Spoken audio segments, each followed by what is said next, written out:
When it comes to making your website fast, there are several areas that you can tweak to achieve this. But images is one of the most important ones, because if you don't use optimized images, your website is going to be slow. It doesn't matter how fast your page builder is. And this area can be a bit challenging. And for me, I've been a bit lazy, but I do know that I have to optimize my images. Now, there's so many tools out there. Some of them are very expensive and very hard to implement. So it's just made me really overwhelmed. And as a matter of fact, I just left that area as it is, even though I know that it hurts my website. But recently I came across a plugin that promises to optimize your images, sometimes up to even 50%. This is huge, because this is what's going to make your website fast and also rank in Google. Now, I've loaded up these images here, and then I've gone to this Google Page Insights to see how this page is performing and what Google suggests. So when I scroll down here, there's a few areas here. You can see here that there's potential items that we can fix. So as soon as I open this, notice what happens. It is suggesting that image formats like WebP and AVIF often provide better compression than PNG. Now, this is Google telling us this. Okay, these are the guys who rank our websites anyway, and these are the... so why not follow their advice? Thankfully, the plugin I'm going to show you today actually compresses to these two formats. Let me show you how. So I'm going to go into my actual website, which is a production website. It's SiteKrafter.com. So to install this plugin, it's very, very easy. All you have to do is to head over to plugins and then click on add new plugin. Next, you want to come over here to the top and then search for CompressX. Now, you know that a plugin is fantastic when it has 5 stars, and so far it's been installed on 10,000 websites, which is really good. Now 96 5-star, that is fantastic, but let's see how good this is. So I'm going to go ahead now and click on install now, and this installation process should be straightforward.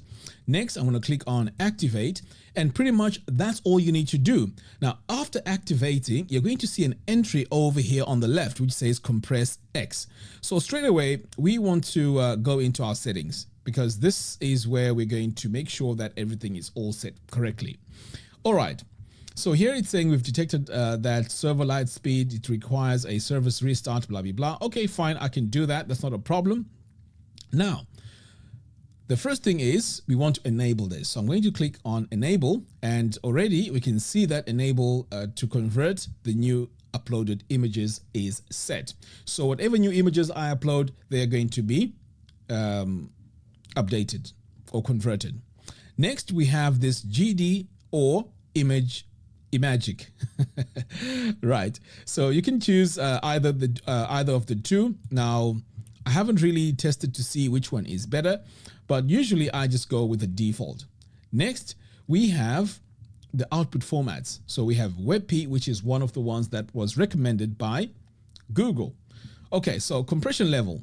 So at the moment, here we have this thumbs up, and we can also go a step further and go a bit lossy, or we can go to custom and then specify all the sizes here. Now, I want to keep things very, very simple here. I just leave the thumbs up activated.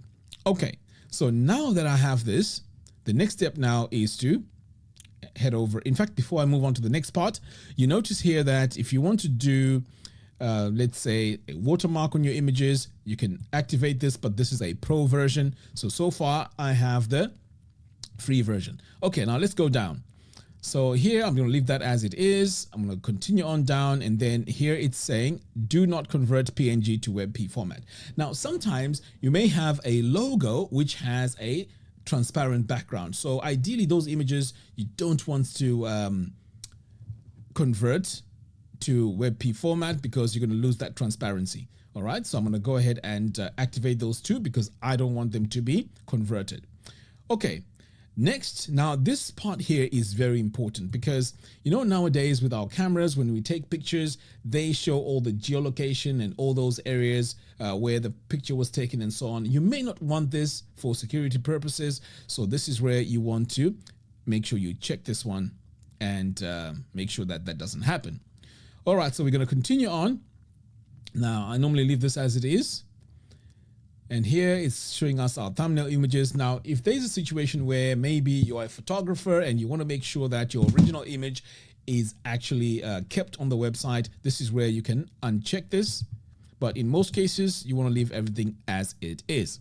All right, let's continue on. Now, this is something I really found very interesting. Let's say there's a folder on your website that you want to make sure is not touched by the compression. This is where you can come over here and add it to the exclusions over here, like that. Okay, it's very easy to use. Click on this plus button and then it gets added over here. Now, I don't want to do that, so I'm just going to click on the minus.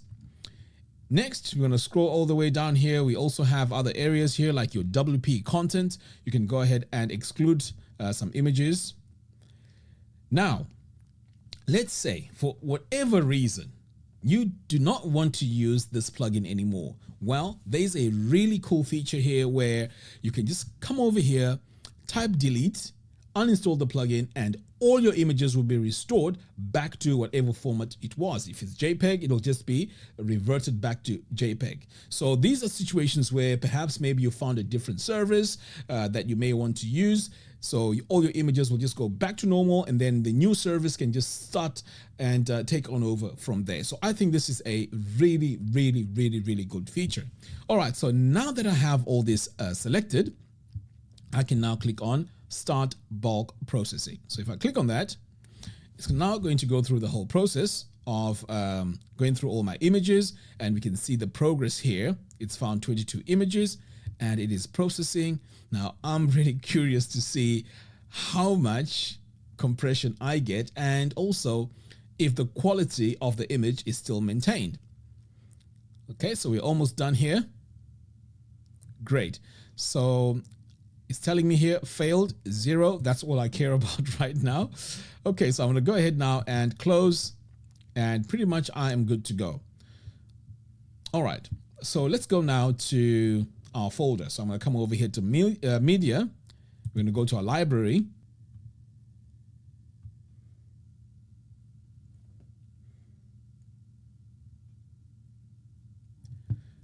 I can now see that my image here has been converted to WebP, which is fantastic. And look here, it says I've saved 46.53%.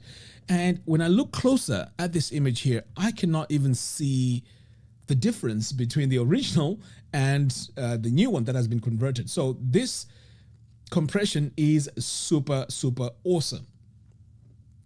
Now, sometimes the images will differ in the compression. So for example, this one here has a 35% saved, which is, again, really, really good. This is definitely going to make my images, much, much better, and my website much, much faster. Okay, so let's talk about the pro version. So if you're using this on a brand new website, of course, you can start off and it shouldn't be a really big problem. But if you have an existing website with a ton of images, then you may want to go pro, because this will process all your images in the background. And this is a really good idea. And over here as well, if you want to apply a watermark, you can go ahead and apply a watermark to your images so that people don't use your images, online. And you also have an AVIF format here on the output, which is also brilliant. But of course, WebP is fantastic, as we've just seen. And pretty much, I think that's it on the pro version. So what I'll do is I will leave a link to CompressX in the video description below. Go ahead, check it out. This is definitely going to improve your website speed. And not only that, Google recommends that you convert all your images to WebP or AVIF. So this is a really, really awesome plugin. It's absolutely free and it really, really works well. I've never really used a plugin that does what it says on the tin, like how CompressX is. So go ahead, download it. It's absolutely free. A link to that is in the video description below. Until next time, thanks for watching, and I'll see you again in the next one. Take care.